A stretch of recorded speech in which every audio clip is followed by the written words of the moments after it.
On this week's episode of TechSNAP, our tips for keeping your public Wi-Fi browsing safe and secure. Then we'll go inside the $1 Billion Hacker Club, answer some of your great questions, and much, much more on this week's episode of TechSNAP.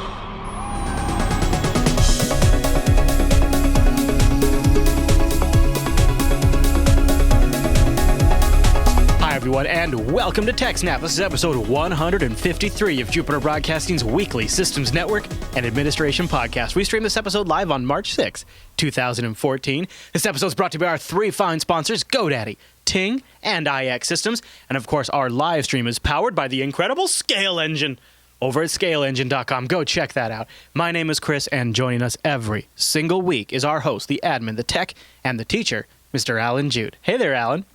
Hey, Chris. Hey, man. How's it going? Good. Yeah, it's like I just talked to you, actually. Okay, I'll reveal. I'll pull back the curtain a little bit. We are doing a double TechSNAP today. This is the second episode because right now, you're not even in Canada, right? Right. Right now, when this is airing, anyway. Yeah. So Thursday next week. Yeah. Which is actually now, if you're watching this then. I don't know what it'll be like. It'll be Friday morning or something in Japan. Yeah. And because you're going to? Sleeping. I'm going to Asia BSDCon. But yeah, so I fly out on Monday. I leave here on Monday, but because of 13-hour flight plus 12 hours of time zones, I will land in Japan on Tuesday afternoon. So it takes an entire day to get there. Yeah. And then have dinner or whatever and go to bed. Right. And then try to recoup. Wednesday, out of deference for those of us flying in, they were starting a little later in the day, but we're having a mini Beehive conference. Oh. So if you're coming out to Asia BSDCon and you have time on Wednesday, check out beehivecon.org. We're just going to have a little meetup, a bunch of people interested in Beehive. The developer's going to be there, and we'll I bet that's awesome. talk about stuff. I bet that's going to be awesome. And then Thursday and Friday are the invite-only Dev Summit, or if you're going to the conference, there's also the tutorials where you can learn how to do interesting stuff taught by interesting people. And then Saturday and Sunday are the actual conference, and then Monday I'll fly home. Hey, that's nice. So you'll be back in time for all the shows and all that stuff. Yeah, and the crazy part is the time travel, because when I leave Japan Monday at 5 p.m., and I'll land back here in Canada at like 3:45 the same day. That is really weird, isn't it? That would mess with my head. An hour and some before I left. I'm already bad with the time math. The other way, it's plus 1 day. Yeah. Literally a whole day. Normally, you see on your air travel tech is like, you leave at 7 p.m. and you arrive 8 a.m. plus 1 day. It's only a couple hours, but Alan Jude, the time traveler. Yeah, crazy. The admin, the teacher, and the time traveler. Yeah, well, I'm going to go back into the past. Are you going to get any cool gadgets like you got that awesome Wi-Fi adapter last time? I'm probably going to get a couple more of those. Might as well while you're there, right?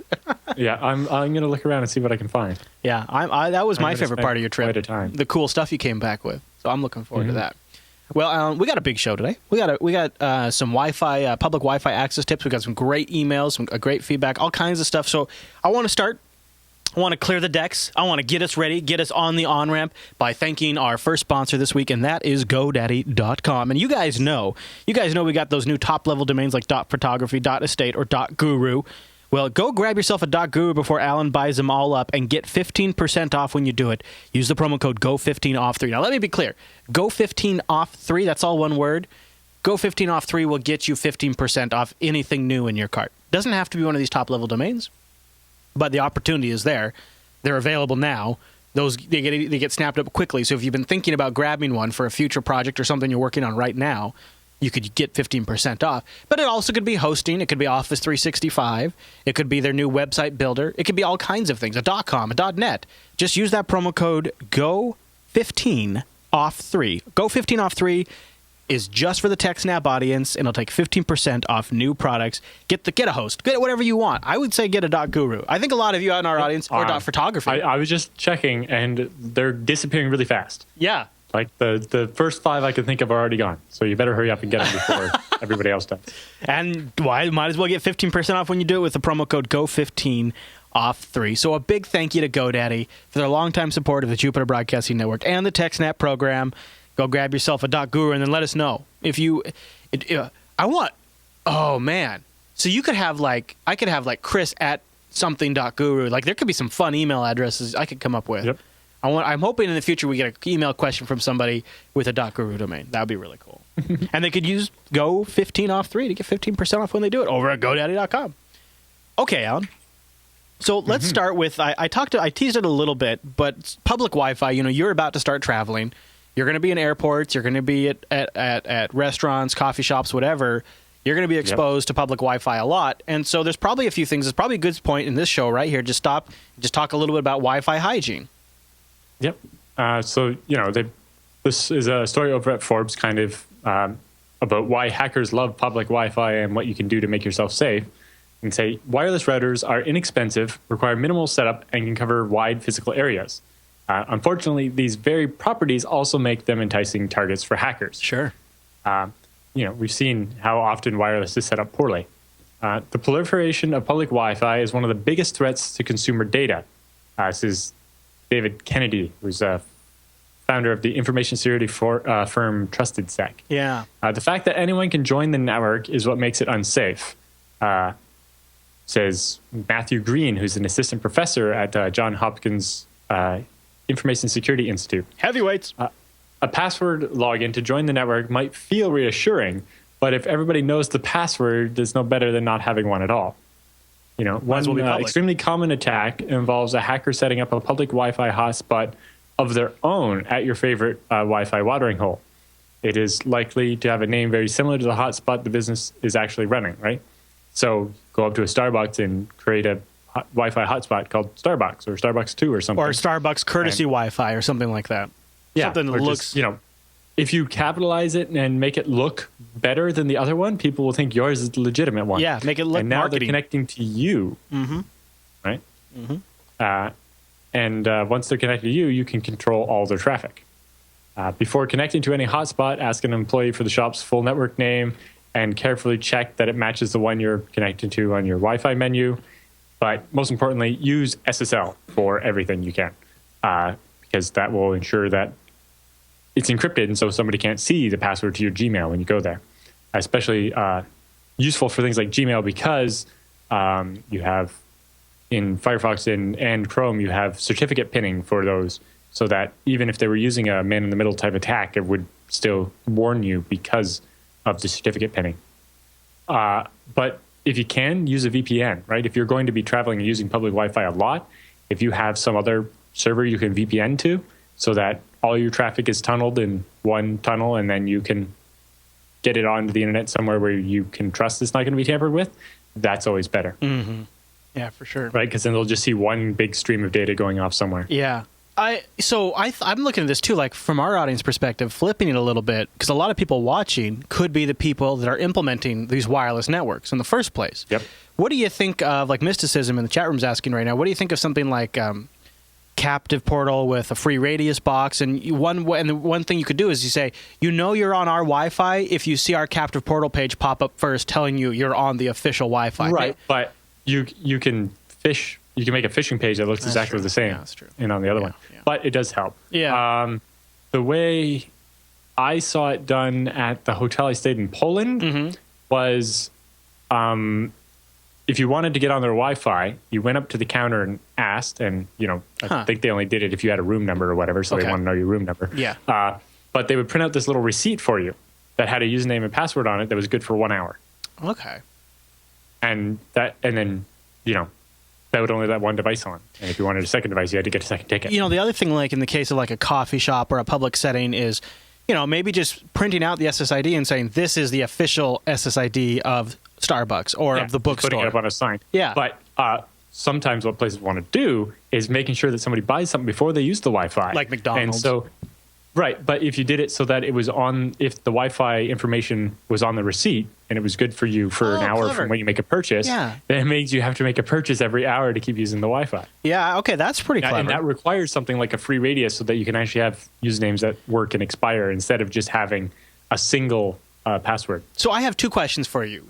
And the first question is, do you know of anything that just will like essentially virtually allocate like a virtual AP with its own name and unique SSID and password for each individual user? And two, do you think there's any benefit to a system like that? I don't think that's really possible. Okay. I have the little Wi-Fi device I bought in Japan can do up to 5 different SSIDs. Yeah. But I've worked with some corporate some corporate Wi-Fi solutions where you have a bunch of APs and they all get wired back to a controller, like an Aruba or something like that. And in those cases, I can't remember, but I thought it was like you could provision unlimited AP names, but you'd have to do it manually, and it was a static thing. And I was just thinking, like, if you combine something like a captive portal with free radius, and then when they get authenticated, the system would generate an SSID unique just to them. The problem is with you don't connect to the free radius until you're right, yeah. Yeah, right, yeah, right. So, but having a separate username and password for each person is better. Yeah. And, your guests can have temporary ones that are good for an hour or 4 hours or something and then go away. And that way, if you happen to be the business next door to the Starbucks or the person who lives in the apartment above the Starbucks, you don't get free Wi-Fi. I've been in a pinch. I've been somewhere out in the open, and my phone has come up and said, "Hey, buddy, there's a free Wi-Fi access point here, buddy. Would you like to connect to that?" And I've been like, well, it's my phone. I'm not going to do anything too bad. I'm just going to browse the web. And I've said yes. And I've been a little paranoid about that.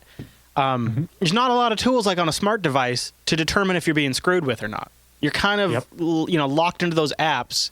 And if those apps don't give you the resources to check your traffic and, do trace routes or whatever the heck you might need to do, you're kind of just, you're just at whatever the Wi-Fi, you're just a victim to whatever the Wi-Fi AP holder wants you to do.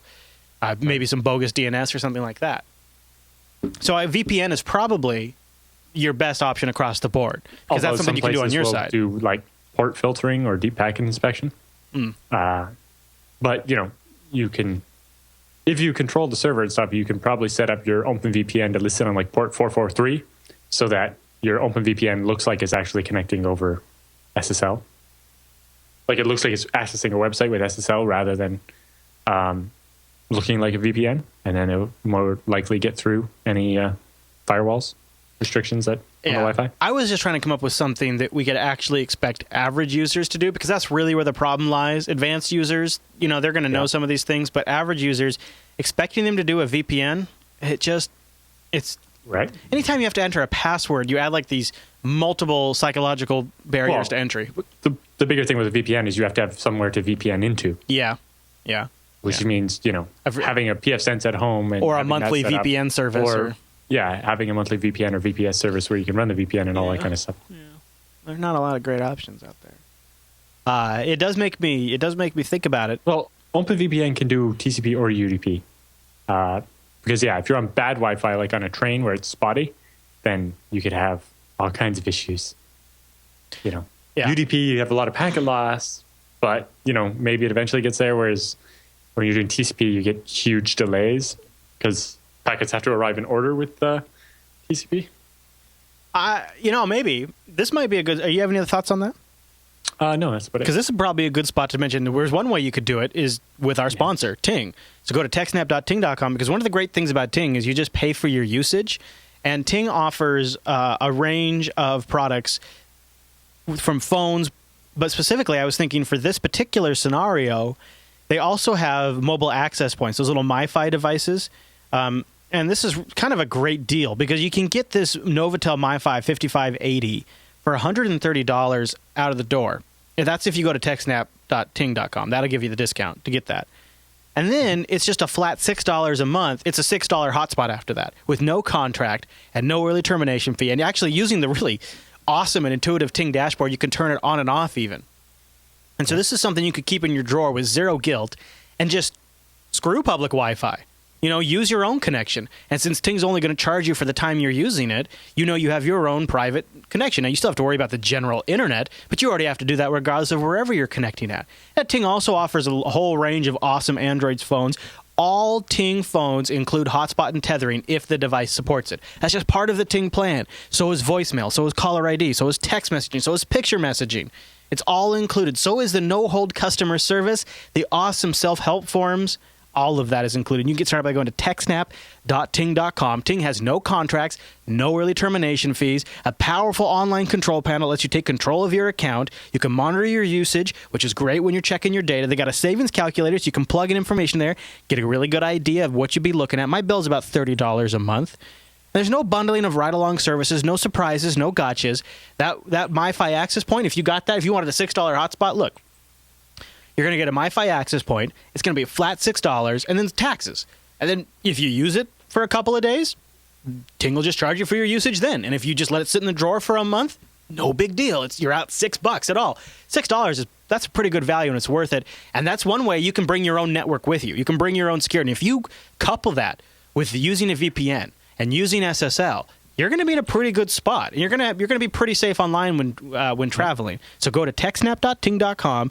Ting is a no BS mobile service that is mobile, that finally makes sense. They're cleaning up the mobile industry. And one of the reasons they're on the TechSNAP program is because Ting knows that you guys are a particularly kind of savvy audience. You guys are the kind of audience that likes to research the companies you use. You like to figure out where they're going, what their motivations are, and you also have a sense of when you're being taken advantage of, which, let's be honest, all the other mobile carriers are. Even when they say they're not. Even when they say they've got some sort of great deal. You know they're taking advantage of you, and you dig into those terms. Ting is flipping all of that on its head. The way their value system is structured is not dependent on device revenue. It's dependent on the monthly service, and they're able to structure that. And it also means, because of the way they've structured that, when you buy a device, you own that device. You're not spreading that cost out over a couple of years. You buy it right then and there, and that changes the value model of the device, too. For example, I've got an HTC One now, and I can keep on that. I can keep using that for whatever task I need for a long, long time now. And I know that I'm not still paying into it when I'm not using it that much. I change phones at least once a year, maybe 3 times a year. I have a bit of a phone thing. Yeah. And it's great to know that I'm not still paying into some of those older phones. I would feel a little bit like a D-bag if I was doing that. Ting's got a lot of great services. Try out their savings calculator. 98% of people who switch to Ting save money. 100, this is unbelievable, but it is absolutely true.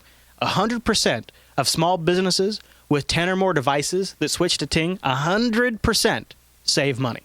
That's incredible. And, Ting is rolling out tri-band LTE all over the place. At the new studio, I'm getting 14 megabits down on my cell phone. It's awesome. That's better than some people's home DSL connection.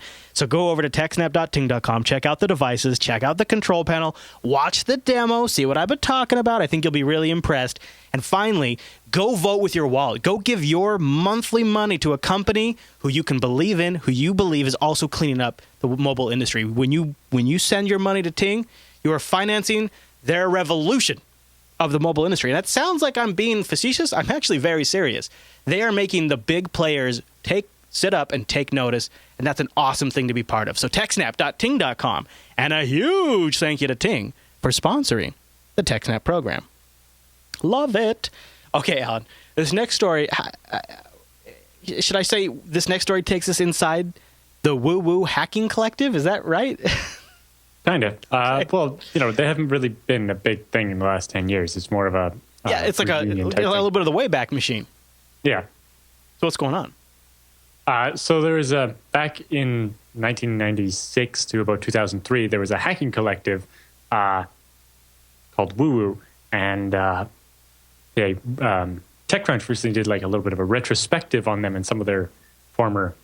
They called them the participants. They weren't members so much as participants. The $1 billion hacker club. Yeah. So it tells the inside story of the hacking group that was big back in the early days of the internet, responsible for a lot of CVEs. And it's like, it says its online footprint consists almost entirely of the security tools they wrote and the advisories issued by various partitions of the group and the media coverage garnered through the discovery of such software exploits. Mm-hmm. So they found a lot of exploits in software and made a lot of tools, and that are, some of them are still in use today. And that's how they kind of became famous. And a little bit of new attention has been shone on them based on a reunion they just had, where a bunch of the old members got together, and we kind of got a glimpse at who made up that collective back in 96. Okay. So former members include Jan Koum, who founded WhatsApp and just sold it to Facebook for $19 billion. Sean Fanning and Sean Parker, who were the founders of Napster. Napster, yeah. Yep. And Sean Parker actually was a president at Facebook for a while. Matt Conover, who's started Cloud Volumes. Dung Sung, who's was the co-founder of Duo Security and of Arbor Networks. Okay. Arbor Networks is really famous for making DDoS mitigation hardware. They also have guys from CounterTrack. David McKay was one of the very early employees at Google and founded AdMob. Yeah. Yammer, Aquavent Labs, Veracode. Simon Femmerling used to work for Microsoft Research. Gordon Lyon, who is the creator of Nmap. Yeah. They have people from Immunet, Azimuth Security, Tim Yardley, who is a researcher at a critical infrastructure company, and other companies including Cloudmark, Hotmail, Gmail, Symantec, Security Focus, SourceFire, etc. Wow. Did they just admit to illegal activity? No, they were finding exploits and submitting them to the full disclosure list. Okay. Yeah. There's one point in there where one of the people says, "This is like the big surprise is that none of us got arrested." Yeah, that's what I was thinking. Yeah, they went on to big things. But and it kind of makes sense that back in the 90s, the people who were at the forefront of finding exploits and stuff would now make up the backbone of the entire internet security industry. Yeah, exactly. And, this group the people that made up that group back then, who were mostly just kind of kids goofing around. They were learning, training. They're the backbone of. They kind of have their members in every critical internet infrastructure thing. They're out there now. They're legit. I mean, they obviously knew their stuff, and it would make sense they'd go on to employ those skills to something and make them a lot of money. Well, I don't know about the Nmap guy, but definitely the WhatsApp guy. he's got the applications that's been featured in the most movies. Yeah, it's both. That's for sure. Yeah. Because every time you look at source code in a movie, it's usually Nmap. Nmap results. Yeah. And Anthony Zaborski says that we felt the world was ours to take. We were young, smart, ambitious, and crazy. We could do things that few people thought were possible, and a lot of us had a ferocious sense of entitlement. And but anyway, it's a really interesting story about just kind of how the people probably back then might have been even considered miscreants or whatever are now the backbone of the entire computer security industry. And does it make you think about how we respond now to cybercrime and cyber terrorism, and maybe that we are wasting talent and intelligence when we lock these people up for inordinate amount of times for, example, accessing a school database and then prosecuting them at the fullest extent of the law? Or finding documents that AT&T posted publicly by accident. Right. That guy's in jail right now. Exactly. Which is ridiculous. And all he did was access information that was put on a website. In a URL that was just simply hidden by the browser window, but it was right there for everybody to see if you pulled that away. Yeah. Mm-hmm. What is his grand hack included changing his user agent so he looked like an iPad and then just poking at it a little bit. I mean, it's not like he even, right? If I don't recall, he didn't break anything. He wasn't using an exploit. He wasn't, and he didn't break into a network to do it. It was on the public website. Yep. And now he's sitting in jail. Yep. And I was one of the customers that was affected. I mean, I was thankful that from somebody who was impacted by that, whose information was leaked, because I bought like an iPad of that generation that had 3G, and I activated it through there, and my data was exposed. And as somebody who was on that end of that exploit, I appreciate that he informed me as a consumer, and that because of that, AT&T had to change their bad practices. And if he hadn't done that, they could still be doing it. Yeah, and someone else other than him could have found access to it and used it to nefarious purposes or whatever, and no one would have known that's how they were getting it. So do you think this is a result of just an industry maturing and not tolerating these kinds of behaviors anymore? Or do you think it's the political culture? I don't know that, there's not that much. These guys learned the important lesson of being a hacker collective is that you don't brag about what you did. Right. You post things to full disclosure, and you get the credit the right way by exposing the problem and letting people, but you don't get caught breaking into things, right? Yeah. And, none of these guys bragged about it until now, kind of thing. Until they're rich and nobody can touch them.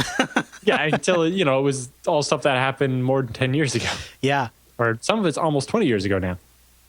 And that's kind of what I was wondering is like, I mean, in some cases, like, there's on here, you have somebody who's sitting at Microsoft Research right now. Acavent Labs is in here. He doesn't work at Microsoft Research anymore, but yes. But in some ways, this was part of building their resume. And now here we flash forward 10, 20 years, and now it would be a criminal offense. Unless you're selling it to the right people. Well, not necessarily. We have things like the bug bounty programs, which allow people to work on this stuff legitimately. But it's just a little more narrow now. And, finding a bug in an open source software and disclosing it that's legit. Something you can do. Yeah. And that's a lot of what they did. These guys were finding. I don't know which exploits in particular. I didn't look it up. But, people found exploits in SendMail and Bind and Telnet and all the GNU TLS protocols that people were using. Yeah. Well, I don't think GNU TLS existed in 96. No, I was just kidding. Just rubbing it in a little bit to all of you Linux users out there like me who need to go update your boxes like I do. It's fascinating to see this list. It really kind of puts it all in perspective. We have the full list in the show notes, too, if you guys want to check it out. And there's, I think, a couple more in the article. But they didn't just have a list in the article. I kind of compiled that list. Those are the ones that jumped out at you. Yeah. I recognize some of those names. Like I'm looking at this right now with David McKay from AdMob and the new. It's just crazy. All right, Alan. Any other thoughts on that one? Security and I'm surprised I don't see Alan Jude on that list. In 96, I didn't even have the internet yet, and I was 12. Well, I mean, could just, that's true. Yeah, maybe now if we checked later, maybe if they did an updated list. All right, well, I'll tell you about something that should be on everyone's list, and that is IX Systems. Go over to ixsystems.com/TechSNAP. Go check out the awesome IX Systems rigs powered by Intel Xeon processors. They have a great quote process that makes you feel like they're genuinely interested in what you want to accomplish and trying to help you achieve that. It doesn't just make you feel that way. They actually are. Well, yeah, and that's what I mean. Like I was, at first, when I first started communicating with them, I thought, well, this is going to be quick, dirty, and then they actually started asking me really great questions that I hadn't considered. It is genuinely a great process. I really like it. They have also, it doesn't end at once they sell you the device. They have a post-sales white glove service as well. And Alan, I know you're probably a big fan considering that you have to deploy servers at data centers that you never even physically visit. You've got to love that burn-in process. So they have this process all the way through, right? So when you first call them up, they're like, so what's your challenge? What is the problem you're trying to solve? And rather than being like, how big of a server do you need? Because you don't know the answer to that always. It's like, what is the problem you're having, and what's the challenge you're trying to solve?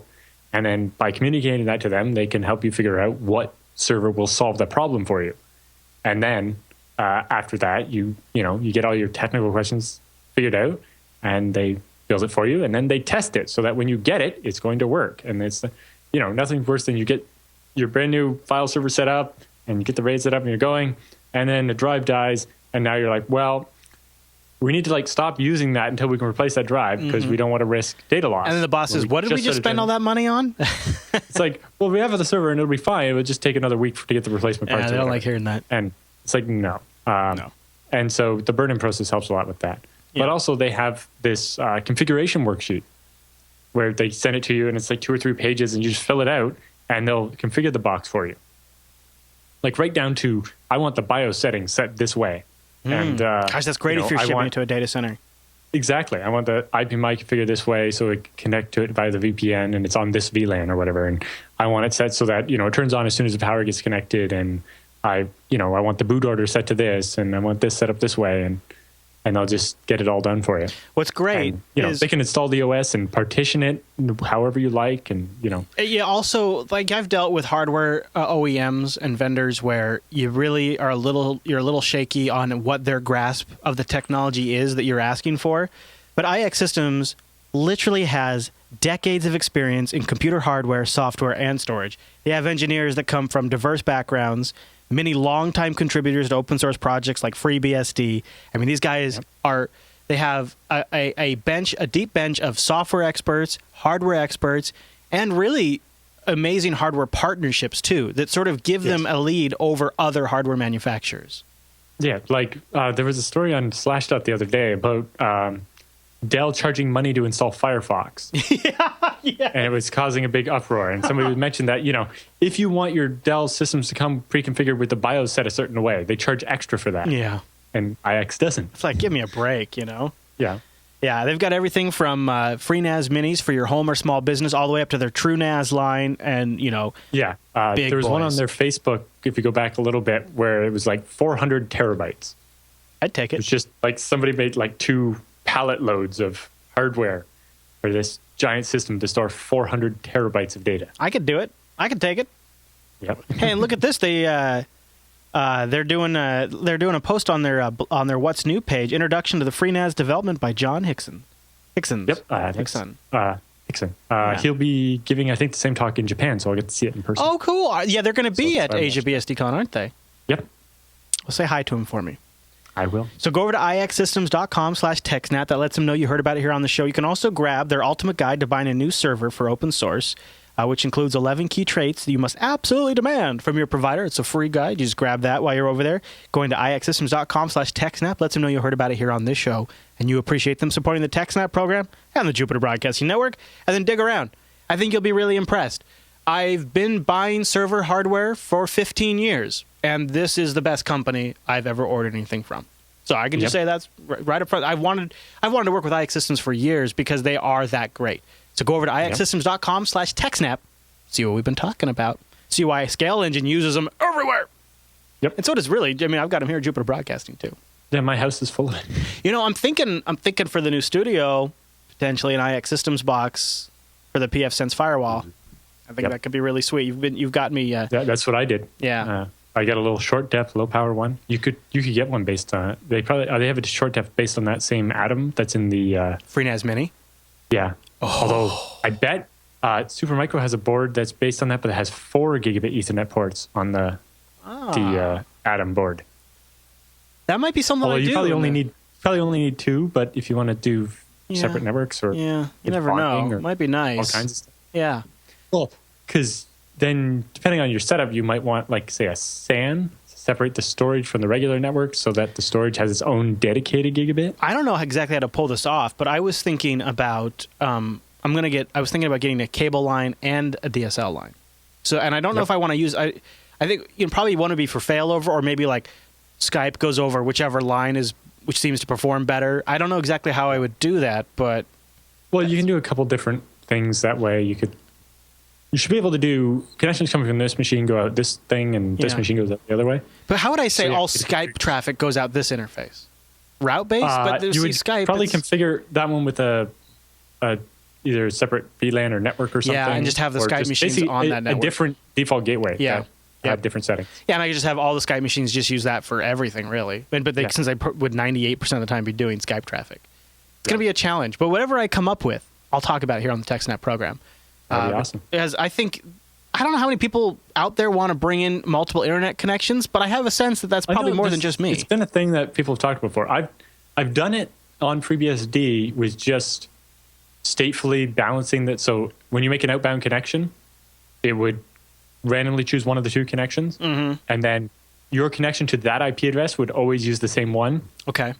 So that you wouldn't confuse it by sending the next packet out the other interface. Yeah. But once you connect to a website, you would always use that for that one website. But then combine that with like a download manager that could split a file up and download it from multiple and use both connections to max it out.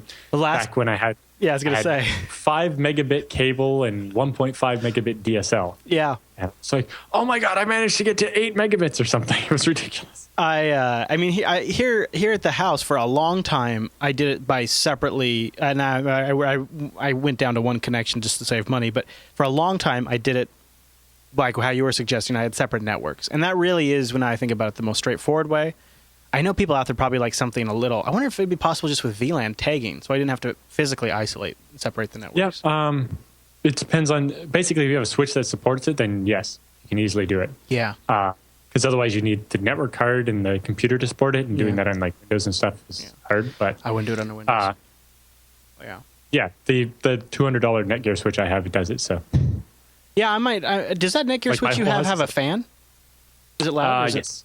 It's not loud, but it does have a fan. Well, as long as it's not too loud. I'm going to have to figure that out, too. Yeah. Okay. Yeah. Well, it's a fancy 24-port gigabit. Well, this concludes Chris's tech support time with Alan on the TechSNAP Yes. program. All right, Alan. Well, the news is all done. That means it's time for the TechSNAP feedback.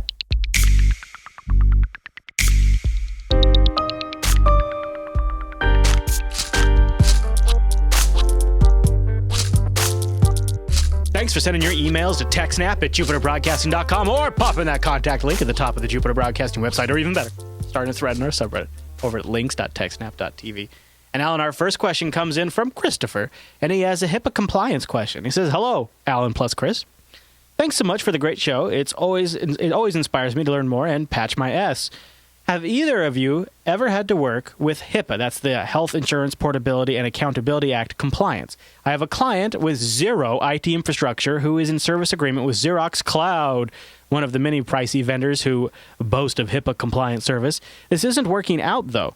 Their needs are basic, access to medical records from multiple locations, but it's made complicated by the vague, confusing language of HIPAA. Do you have any experience with HIPAA compliance? What can I recommend to my clients? Right now, when a document is needed at another location, someone needs to get in the car and drive it there. Thanks so much, Chris."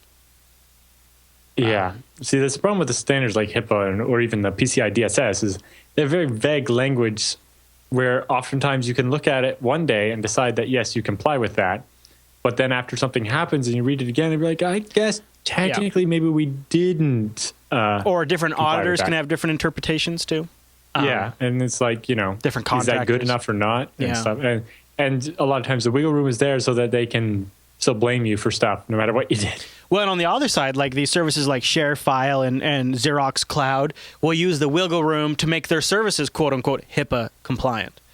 And I've worked with 4 or 5 doctor shop. I think maybe more than that actually.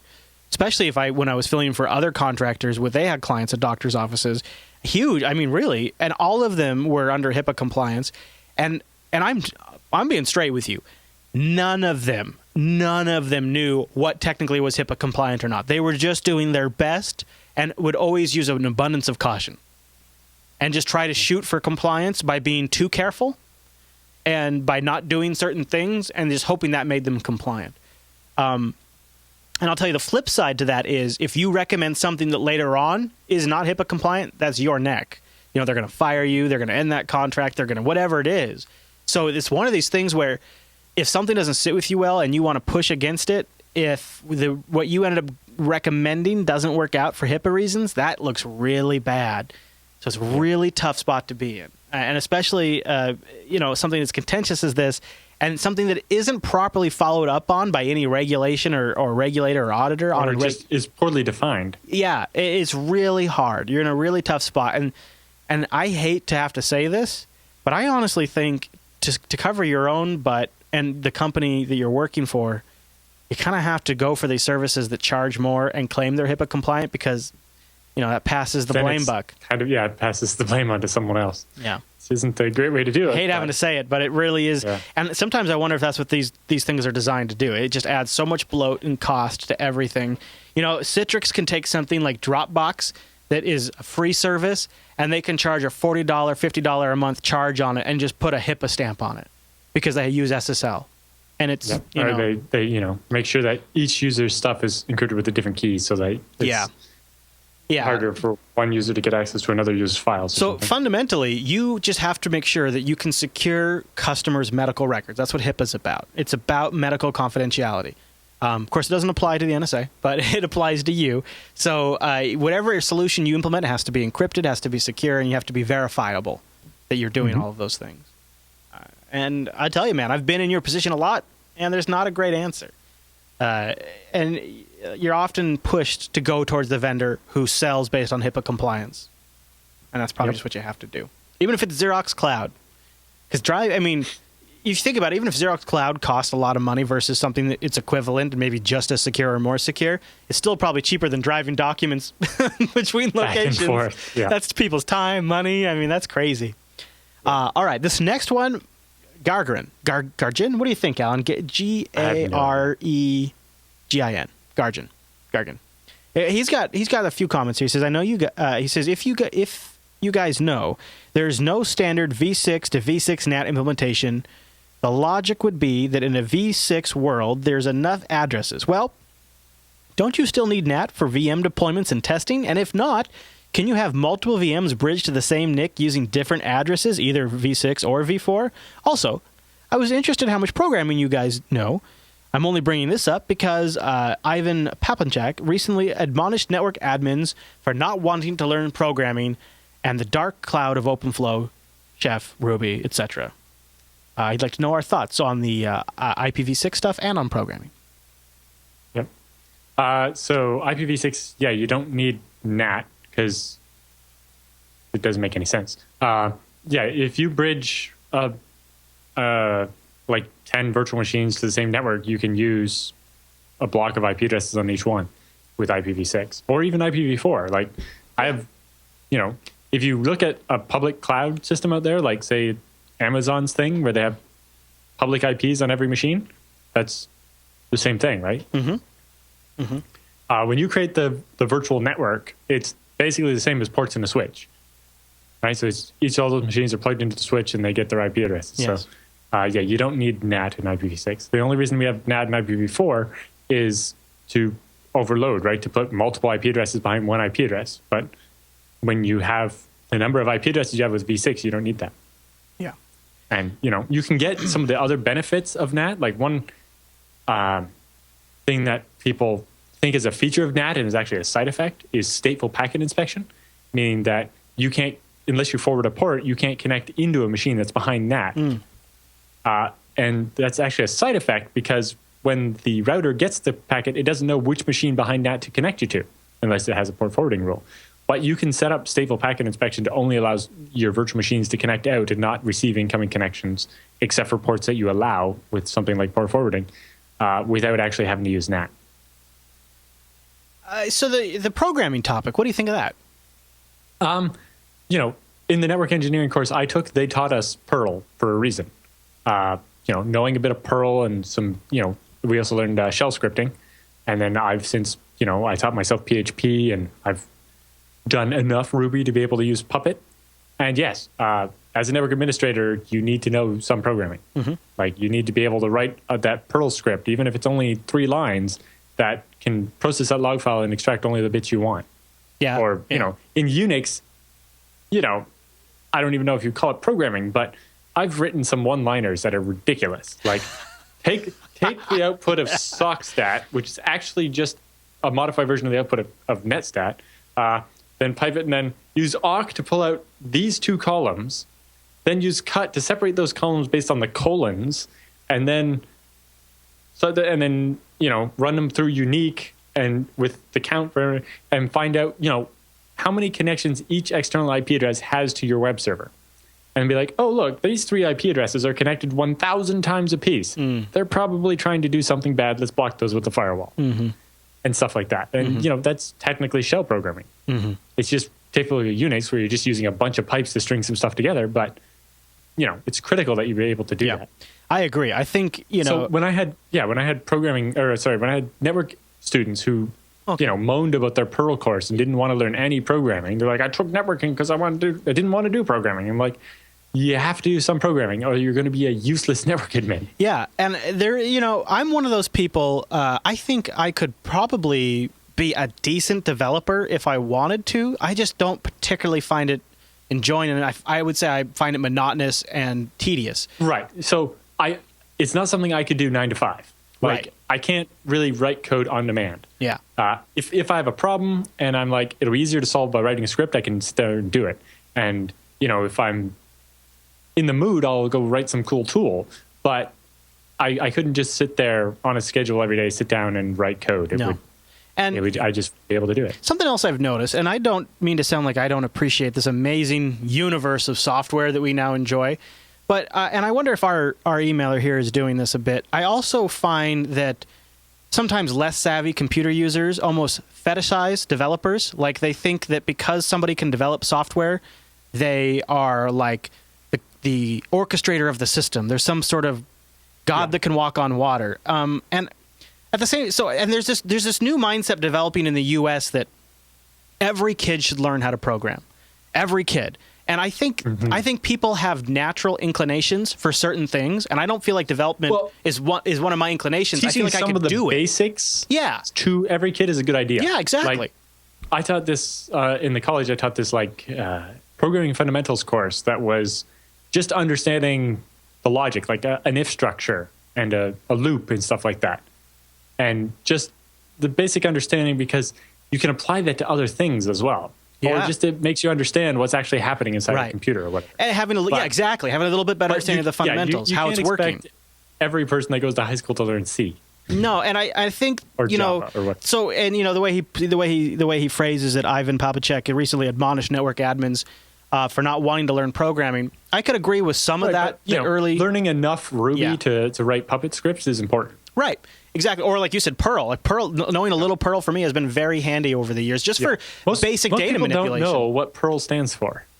It's the Practical Extraction and Reporting Language. I don't think I knew that either. Which is pretty much what I've used it for. The whole point is for extracting information out of log files and making reports out of it. Yeah. Right? And it's this sysadmin's toolbox. Right? That's the whole idea behind like regular expressions and stuff. It's like, find the pattern, get the information I need, and summarize it for me. Daxam does a good job. I don't want to read all of the lines in the log file. I want to say, this IP address tried to connect to FTP 100 times. Daxam says developers are creators, whereas admins are just policemen. And I think this is sort of... that's not right either. No. And because you know what? We all know... See, anybody can call themselves a developer and crap out a piece of software onto the web and put it up for $4 and get a few people to buy it. And a lot of people go, oh, wow, that person's a developer. But it's more about the quality of work, the methodology of work, and the discipline. And saying that a sysadmin isn't a creator is sort of shortchanging the design and the architecture work and the engineering that goes into creating scalable, or secure... making that poorly written web app actually work on the website when more than two people try to use it. Right. Yeah, exactly. And so I think it's kind of something I've even noticed in the FreeBSD project, right? There's a separate team of people called cluster admin who run the servers for it. And a lot of them really aren't strong developers, right? They're not there to program stuff. They're there to run the servers because the developers, A, don't want to learn how to configure a mail server, or, just aren't interested. And I guess you could flip this around, right? You could say you should admonish developers for not learning how to properly set up and secure their database or their web server. Maybe we'd have some of these less data breaches if developers knew a little bit of the back-end technology. Yeah, you could flip this argument around. Both sides need to know a little bit about the other, but it comes down to companies have to realize you need both people. We started to see this term, DevOps, which is oftentimes seen as a developer that knows how to configure Apache. It's like, yeah, but they're not necessarily going to do as good a job as somebody who's actually an expert network engineer. Yeah. And, having the network engineer know a little bit of programming, or, if you're in charge of configuring the web server and the load balancer, being able to look at the app and understand what's happening is very valuable. Or understanding where you can make changes to how the app works to make it speed up. But, yeah, basically, it has to be a team effort. And yep, exactly. It's totally my... If your team consists of only a developer, only a network engineer, it's not enough. You're gonna have a bad time. Yeah, it's a team op because both areas really are so deep for somebody to know everything. Right. Exactly. Yeah. Exactly. Okay. Well, Rich writes in. He's got a FreeNAS problem, and this one is a tough one. In fact, Alan, he's been waiting an extra week just for our answer. He's not rebooting his box until we can solve it for him. He says, "Hey guys, I just installed a new FreeNAS system and I loves it, but I'm having one problem. I can set up a jail for Sickbeard and SabNZB and Couch Potato, and it works great until I shut down the FreeNAS box and restart. Suddenly, I can't start up those jails anymore. I hear it's because of permissions. Can you explain?" And by the way, Rich from Cali, he ended up reloading FreeNAS and resetting these up again to solve this. And this isn't the first time I've heard this either. So is there some sort of jail permissions he has to... Well, so when he reset it up, it solved it, though? Until he reboots. And then when the system boots back up, the jails don't start. I don't know the details. I've never tried to configure Plex on a FreeNAS. Have you tried 9.2.1.2 that just came out and maybe fixes the problem? I don't know. Okay, so it's not anything inherent to jails. Like there's not a permissions model around jails that doesn't let them talk to the network by default or something like that? No. Yeah, not in FreeNAS either. The jails, I would suppose it depends, is the jail starting and just the service in the jail isn't starting, or is it the other way around, or what? Yeah. So he needs to go look at his console log in the FreeNAS web interface after a recent I'm reboot. sure that the FreeNAS forums might have it, if it's a common problem, I'm sure the solution is posted there. He has a thread in the TechSNAP subreddit over at links.techsnap.tv. If you guys have an idea and want to jump in there and leave him some advice, because he's stuck right now. I agree with Alan. What I would do is I'd take what Alan said, go to the forums, but first go to your log. It's right there in the FreeNAS web admin. Look for the errors, and then go search on some of those terms on Google and in the FreeNAS forums. Yeah, because I'm not sure which there's nothing way inherently you can think of jails there. in a FreeNAS. Well, because there's like 4 ways to do a jail, right? And the way I do it with Easy Jail is different. That's not what they're doing in FreeNAS. I'm sure he's like deploying the package, and as part of the package setup, it's creating the jail for him, right? In the FreeNAS web admin. And I don't know if they use like jail.conf or if they're using Warden or what. I think it was Warden, so I don't know. I don't remember because I'm not really doing it that way very much. I have a front end box that connects back to the FreeNAS rig. But anyways, if you guys have any ideas, please help out Rich. He has a thread in the TechSNAP subreddit. All right, our next one comes in from Lars, and he wanted to pass us a online hacking platform. He says, "Hey guys, I love your show, and I listen every week for about a year. By surprise, I discovered the following website. It's https://hack.me. I just wanted you to know about it and its existence. If you haven't come across it yet, happy learning." So I went and checked it out. It looks like a kind of a cool project. It's not like a commercial thing. It looks like it's a let's see. What is it? Hack.me? Is that what it is? Yeah, hack.me. Yeah. What do you think? Did you take a look? I haven't. I'm suspecting it's like a bunch of things I've seen before, where it's just a little game where you have to, figure out how to get to the next level by, It's a sandbox kind of thing. Yeah, it's a sandbox, a free community-based project powered by eLearn Security. The community can build, host, and share vulnerable web application codes for educational research purposes.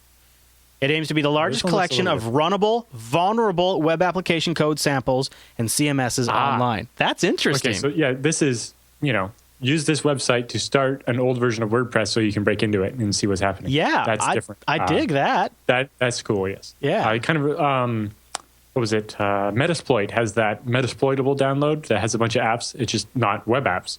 So this would this would be good for trying your hand at like web application scanning and stuff in a nice, safe environment too. Mm-hmm. So it's backed by eLearn Security. That's okay. So that's the commercial entity behind it. But this is a really cool idea. I think this is really so. Hack.me.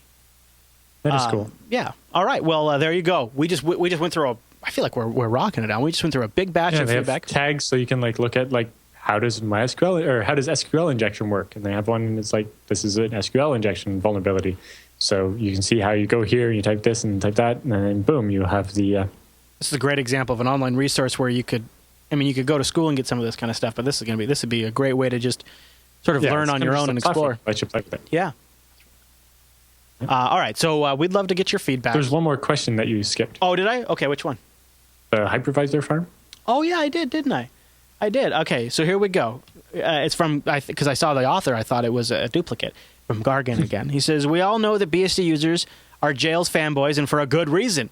In a multi-tenant environment, the OS is usually the same, so you don't need a huge overhead of running a hypervisor. In Linux and other Unixes, OS-level virtualization is quite popular too. The ESX study book even blatantly admits that data center virtualization is essentially used for isolation and not from the need to run dissimilar operating systems. In a typical data center ESX setup, you would have a farm of Linux hosts running Linux guests. I understand why hypervisors would make sense when you are running a mixed OS environment, but I don't see why they're so popular in farms given the huge overhead. This is not to mention that on Windows, the only viable OS virtualization solution is Parallels, and that it's barely known. Am I missing something? I don't know about the last part, but yeah. Yeah. What do you think, Tom? So yeah, like most cloud farms, like even Amazon, are running Linux, although it could be multiple distributions. Some people want Debian and some people want Red Hat or whatever. Mm-hmm. And, sometimes the lighter weight virtualization things seem like that would be an advantage, but it depends. The OS itself doesn't really necessarily take that much RAM, so you're maybe using jails, you might be able to eke a couple more virtual machines in each hardware machine, but you're not always getting the same stuff. And there is the overhead of the whole virtualized hardware stack, like a virtual NIC and a virtual drive controller. They all add a little bit of overhead. Depending what you're doing, or speed. Depending what you're doing, you might need the virtualized NIC in a jail anyway. But yeah, and the other separation though is that, if you say find a way to crash the kernel or panic or whatever, if you're sharing one kernel between all of them, that's a single point of failure, right? If you crash that kernel, all the machines go down. Whereas if they're virtualized, then that's a good point. If you crash one, it doesn't crash the other. And like in the case of ESX, right? They also specialize on virtual machine portability. So you move machines around depending on your overall farm load, and you can shut things down. And if you have a centralized storage, and stuff. Yeah, exactly. So it's a bit different. And because basically there's no way to really do a live migration if you're not abstracting the hardware so that it would be the same on the other system, because you can't change the hardware in the middle of a machine running. Right. So ESX has to virtualize all the hardware so that it would be the same when it moves to the other host, and that's something a jail doesn't do. Yeah. So yeah, it's a bit of an overhead, but some of them will have things like memory deduplication, so that when these pages of memory are the same, then you only store them once, and you're not losing the extra RAM. Yeah, and like Garlic, or I'm just going to call him Garlic, is pointing out in our chat room. It's not like all these boxes in a full ESX environment are running full out all the time. So even though there is overhead with traditional virtualization, hardware is so cheap, and for what you get, that trade-off is usually an acceptable trade-off for most people, because the machines are not running full bore all the time, not all the guests. So you have resources to spare. The memory, the CPU, the disk controllers, you're going to go centralized disk anyways. You're going to go a ton of memory regardless. You're going to go a ton of CPU regardless if it's a full-fledged hypervisor or if it's something like a jail. I like systems like Beehive, KVM, and Hyper-V, where you get a little bit of both. You get a guest system that's aware it's virtualized, and it can act accordingly, but you still get total isolation and portability. I think that's kind of a best of both worlds setup. Good question, and something that a lot of people deal with all the time. So, okay, now we need your questions. So you can email those, TechSNAP at jupiterbroadcasting.com, or even better, click that contact link at the top of the Jupiter Broadcasting website, and then from right there, you can choose TechSNAP. From the drop-down, we have a list. Then when you choose TechSNAP and fill out your message, there's a whole army of robots that make sure that it gets hand-delivered to my inbox and Alan's inbox. That's powerful. Robot power. There's also the subreddit over at links.techsnap.tv. And because we were off this week, live-wise, if you had a question and you'd asked it in that subreddit, it probably would have gotten answered. But we'll try to get to it next week if you emailed it in. So there you go. You got a chance. You got a little extra time to get your emails in, TechSNAP at jupiterbroadcasting.com. But Alan, with the feedback all done, that means it's time for the TechSNAP Roundup.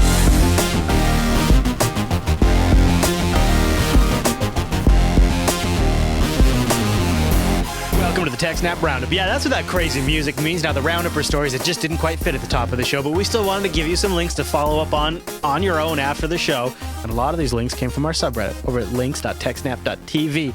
And our first Roundup story this week, Alan, is a fascinating malware story. Security researchers have uncovered a 3-year-old Russian, quote-unquote, spyware application. I don't know if I could get this name right. Uberus might be how you pronounce it. It was designed to capture all network traffic and steal files as they went over the network. It's a rootkit that's made up of 2 files, a driver, and, this is the really cool part, an encrypted virtual file system. The rootkit is able to take control of the infected machine and execute arbitrary commands and hide all of that activity via the rootkit. The malware then communicates over a peer-to-peer network, providing it can find a computer with internet access within a compromised network. So every compromised machine doesn't have to have direct access. It is able to communicate through a chain. So it builds a peer-to-peer network to deal with the island hopping required to find a machine to get out to the internet. Yep. And then that's cool. Uberus or however you say it, has 2 different types of virtual file systems that get established over this peer-to-peer network. One is based on NTFS, and the other is a FAT file system. Now, what's so crazy about this is these virtual file systems that get created across all of these machines that are infected were used as a workspace by the attackers, providing a ubiquitous storage space for third-party tools, post-exploitation tools, temporary files, and binary output. G-data researchers reckon the complexity of the malware marks it out as much more likely to be the work of an intelligence agency than your common, as they call them, garden cyber crooks. I love this. Yeah. I love this idea where the infected machines create this network-wide virtual file system that then people can sit down at a compromised machine without any of the tools being on any one machine, so they won't be picked up by a virus scanner. And all the activity is hidden by a rootkit. That seems like that could be useful for legitimate purposes. Yes. Like, do you know how hard it is to build distributed file systems? Yeah, and it was apparently had like just for a virus. Apparently, like when you use the NTFS module, you could even apply like NTFS rights. So the user, like if they'd ever discovered it, you could deny them access to the virtual file system, which is just crazy. That's cool. They say the development framework was a huge investment, they believe. They say they can infer from the structure and the advanced design of the rootkit itself that it's also likely a state-sponsored attack. Because that rootkit, I guess, is a pretty significant piece of it. There's a lot of technical details in the report, but the group behind it is a group that has performed cyber attacks against the United States of America in 2008 with malware called Agent Bits, according to this G-Data research group. Interesting. Agent.btz. So that's a pretty crazy story. And one I hadn't heard about, a shared network file system. Alan, you've got us a cable map, don't you? Yes. This is what the internet actually looks like and where the cables are. We talked a little bit about this in a previous episode when we looked at like how cables are buried, and a little bit we looked at a couple of network maps. But this one's, rather than looking at one particular carrier's map, this is just where some of the really interesting cables that go between countries are. Oh, wow. And it's like 7 or 8 different pictures. Yeah, it is. It shows the east coast of US and Canada connecting to like England and France and Amsterdam and so on, or they have the ones going through the Middle East and the ones going back and forth with Japan and the West Coast and so on. Yeah, and China. Yep. Wow. Look at this. Kind of shows, where the cables are and who owns them. Because the interesting they talked about is that no new trend like undersea cables have been laid since 2003. We have literally wired the whole world. Well, basically, we're not using that much of the cable that's there because we keep inventing better transceivers. So they just upgrade the hardware on both ends and they can send more data over the same cable. That's amazing. Right? Use more wavelengths and send more data down the same fiber. Yeah. Yeah, that's pretty cool. Okay, then, by the way, you guys go check the link on that one because the maps are really awesome. Yes, there's quite a few maps in there, and they're, there's a lot of cable that goes in and out of Guam, but I guess it's the only stopping point anywhere near there. Pretty soon, Alan's house is going to be on that map. So this probably doesn't surprise anybody, but Steve Ballmer got upset. What he got upset about might surprise you, though. He blew up at a Microsoft board meeting before retiring because both the board, the new CEO of Microsoft, and Bill Gates all opposed the Microsoft-Nokia merger. Reportedly, according to Business Week, Ballmer was shouting at the board members, trying to convince them in June. They say Ballmer's shouts could be heard in the hall outside the conference room. In the end, the board compromised with Ballmer. Ballmer wanted to buy both Nokia's handset business and its mapping platform called Here, which, by the way, a lot of people say is a very good platform. Microsoft instead ended up buying just the handset business for $7.2 billion and then licensed the Here maps from Nokia. And by the way, in an exit interview, Ballmer said that he's actually regretting not getting into the hardware business sooner. Yeah. Apparently, Microsoft forgets about the Zune. Ouch. I bought one of those just on like a Black Friday sale thing before I went on a trip, and then I never really used it. Yeah. Okay, so the next one comes from Valleywag, how a hacker intercepted FBI and Secret Service calls with Google Maps. What? Yeah. So he just, Google Maps let you list your local business or whatever on the map. Yeah. So he went over to the Google Maps and just made a fake FBI and Secret Service office and put up his phone number. So people would call him and talk to him. Oh, or, wow. Or forward the call onto the actual one, but be listening or whatever. And he, when he reported it to Google, they just kind of ignored him or whatever. So when he reported to the FBI, they're like, yeah, you can please take that down? Yeah. I'm surprised that hasn't happened already. Well, this has already happened, but well, you know what I mean. It kind of shows that you have to be a little careful doing things like that. because, in this case, the FBI was like, yeah, you could help us out and we'll take that down or whatever. But at the same time, they could have just decided to arrest you and then get it taken down, right? Yeah. You have to be careful poking them like that. It's like the bug bounty programs. You have to follow the rules in order to be eligible for the bounty instead of the jail cell. That guy was playing with fire. He was whacking the hornet's nest, and he's lucky he did not get stung. Yeah. But it's it does expose a vulnerability in using Google Maps to find the FBI's phone number.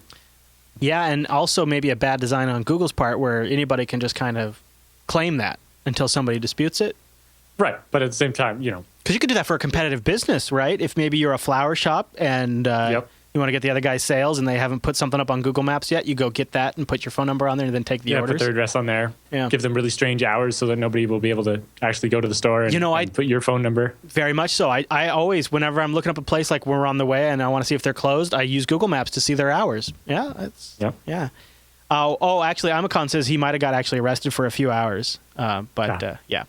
All right. You remember OnLive? You remember that service? Well, guess what? OnLive is back now with a $14.99 plan. They're doing it with a twist, though. They're just streaming Steam games instead of having to port the game, so that way you could use their distributed GPU architecture to capture it and then stream it. The new business model will instead sell digital copies. Instead of selling digital copies, they'll just use your Stream games and let you stream PC games you already own for $15 a month. Because the service interfaces with Steam to sync save games, you'll get your save games and your DLC on each box you play. They're going to call the new service Cloudlift, and it's going to be fairly limited to just 20 games at the start. The company also says it'll be vastly easier to convince publishers to put games on the new service. They told VentureBeat that OnLive now works without the need to modify the game, which was not the case in the past. Yeah, well, because the reason they got shut down in the first place was they were getting charged with pirating the games or something. I have used Steam streaming to stream games to this Chromebook laptop. I have played Batman Arkham Asylum under Steam streaming, which is a Windows-only game, but I'm running Linux here, on a Chrome netbook using Steam streaming. So if OnLive can get the technical quirks worked out of streaming stuff like that, it might be possible. A bigger catalog. Yeah, more than 20 games. For some people, $15 a month sure beats buying a gaming rig. I guess it's I think it's going to be a tough sale, but we'll see. That's more than Netflix. If it was $8.99 like Netflix, right? You might get a little something going there. Yeah, good point.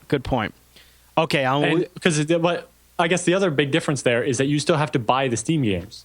Yeah, or you have to own the game. It's not like you're paying $14.99 a month to get access to their entire catalog. I don't think so. Yeah, it specifically says your Steam games and your DLC and your save games and so on. Maybe a better way to do it would be like how when you get an audio book, you get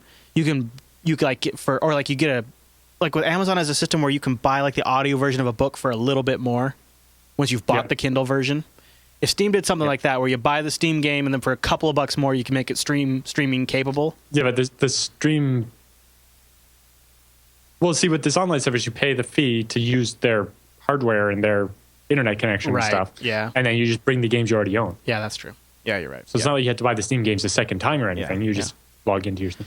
It seems like they got smart. Instead of getting sued by Microsoft, which is what they had to do, what was about to happen to them until they randomly fired all their employees and reformed.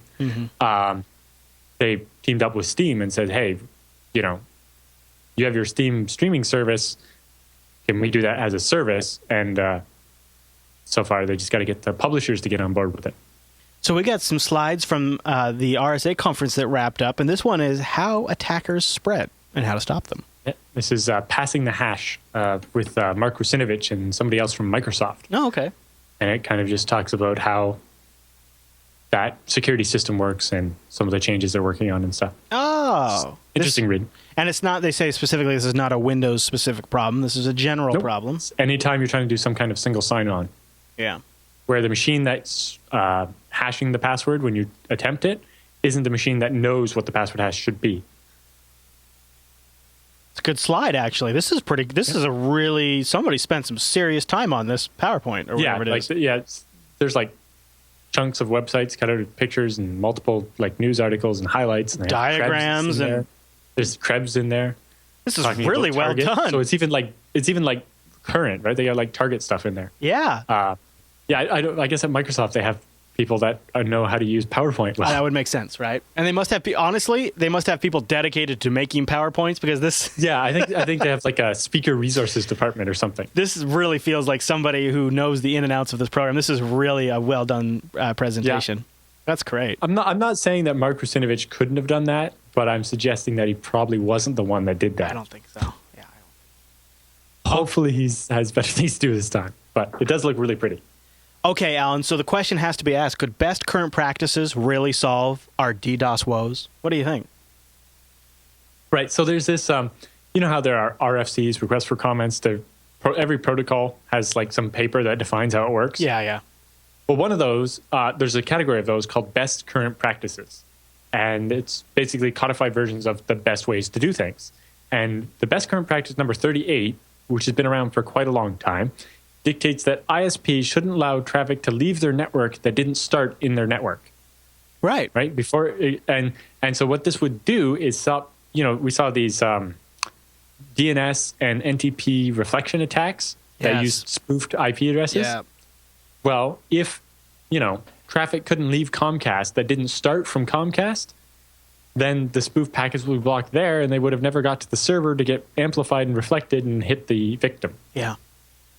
And, so it asks, what are the setbacks? Why aren't we already doing this? Because it would solve a lot of denial of service attacks.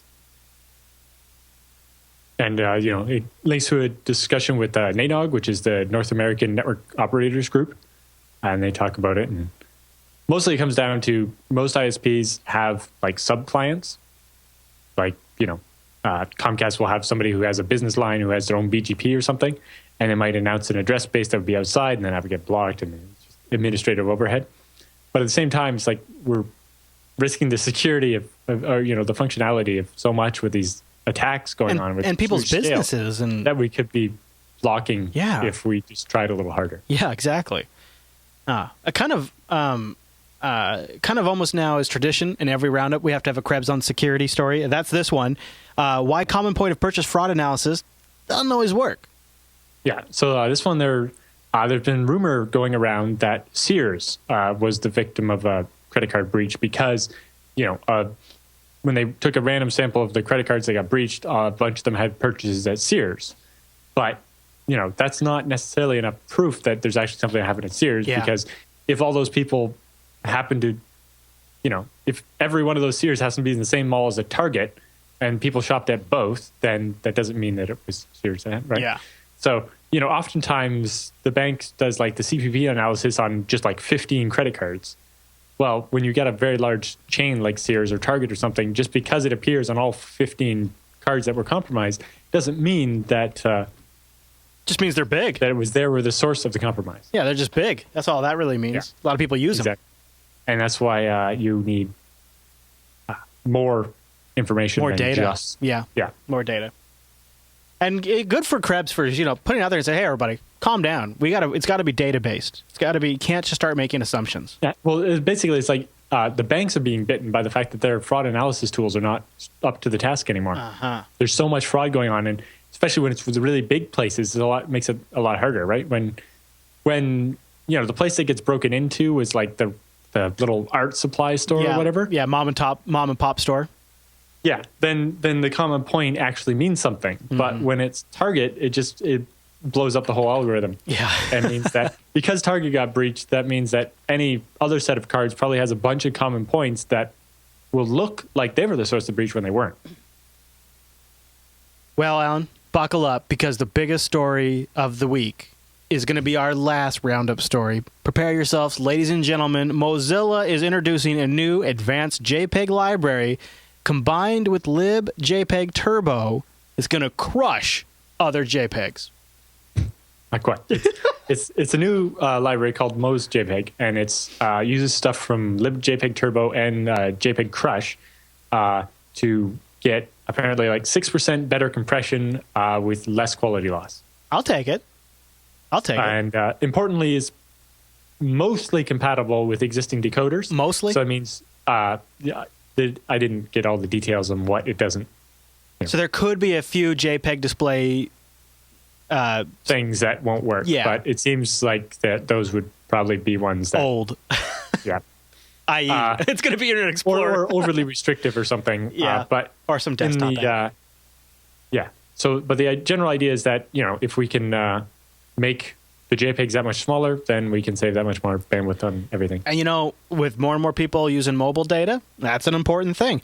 And also, just for popular websites and whatnot, it makes the site load faster. Keeping more quality in the same size JPEG. Yeah, I like that. If the JPEG's not getting any smaller, you're keeping more quality. You could possibly keep more quality in the same size. The nice thing about is something that's compatible with most JPEG displayers is it's not like where it's not like we're coming up with a new algorithm or a new protocol. Yeah, and so it's not like PNG where there were so many years where it wasn't supported by Internet Explorer. Right, exactly. And stuff. Yeah. And so it kind of reminds me of like Google's Zopfleet, which is a more advanced gzip compressor, but it's still compatible with everything else that can decompress gzip. Yeah.